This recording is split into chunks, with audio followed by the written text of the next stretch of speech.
Inter ఫలితాల విడుదలలో చోటు చేసుకున్న తప్పిదాల గురించి గవర్నర్కు ఫిర్యాదు చేసేందుకు రాజ్భవన్ వెళ్లారు అఖిలపక్ష నాయకులు. పీసీసీ చీఫ్ ఉత్తమ్, సీఎల్పీ నేత మల్లు భట్టి విక్రమార్క, సంగారెడ్డి ఎమ్మెల్యే జగ్గారెడ్డి, ఇటు ప్రొఫెసర్ కోదండరాం, టీటీడీపీ నుంచి ఎల్ రమణ, రావుల చంద్రశేఖర్ రెడ్డి రాజ్భవన్కు వెళ్లి గవర్నర్కు ఫిర్యాదు చేశారు. ఇంటర్లో ఫెయిల్ అయిన విద్యార్థుల ఆత్మహత్యల గురించి గవర్నర్కు వివరించారు. ఫలితాల విడుదలలో ఇంటర్ బోర్డు ఘోరంగా వైఫల్యం చెందిందని ఫిర్యాదు చేశారు. దీనికి బాధ్యత వహిస్తూ వెంటనే విద్యాశాఖ మంత్రి జగదీశ్వర్ రెడ్డిని బర్తరఫ్ చేయాలని కోరినట్లు తెలుస్తోంది.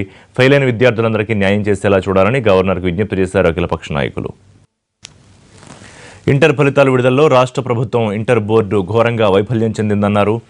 అలాగే ఎందుకు మూల్యాంకనం సరిగా చేయించలేకపోయారని ప్రశ్నించారు ఆయన. సూర్యాపేట కలెక్టర్ ఎదుట నిర్వహించిన ధర్నాలో ఉత్తమ్తో పాటు మాజీ మంత్రి దామోదర్ రెడ్డి పాల్గొన్నారు. ఫెయిల్ అయిన విద్యార్థులందరికీ న్యాయం చేయాలని కలెక్టర్ వినతి పత్రం అందించారు.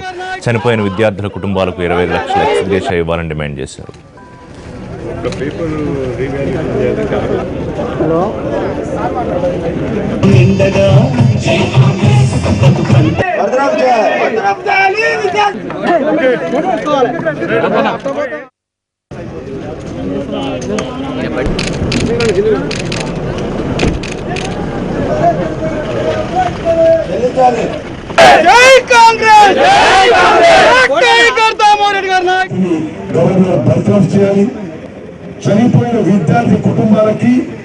చనిపోయిన విద్యార్థి కుటుంబాలకి 25 లక్షల రూపాయలు ఎక్స్గ్రేషియా ఇవ్వాలి.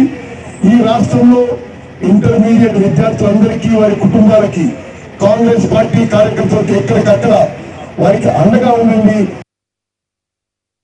శాఖ మంత్రిని గవర్నర్ బర్తరఫ్ చేయాలి. చనిపోయిన విద్యార్థి కుటుంబాలకి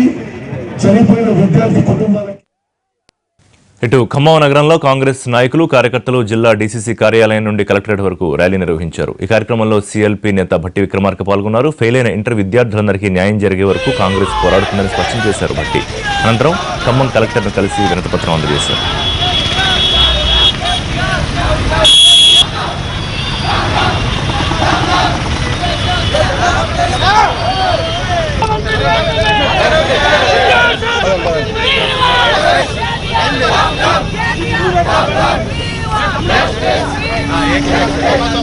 రాష్ట్ర ప్రభుత్వం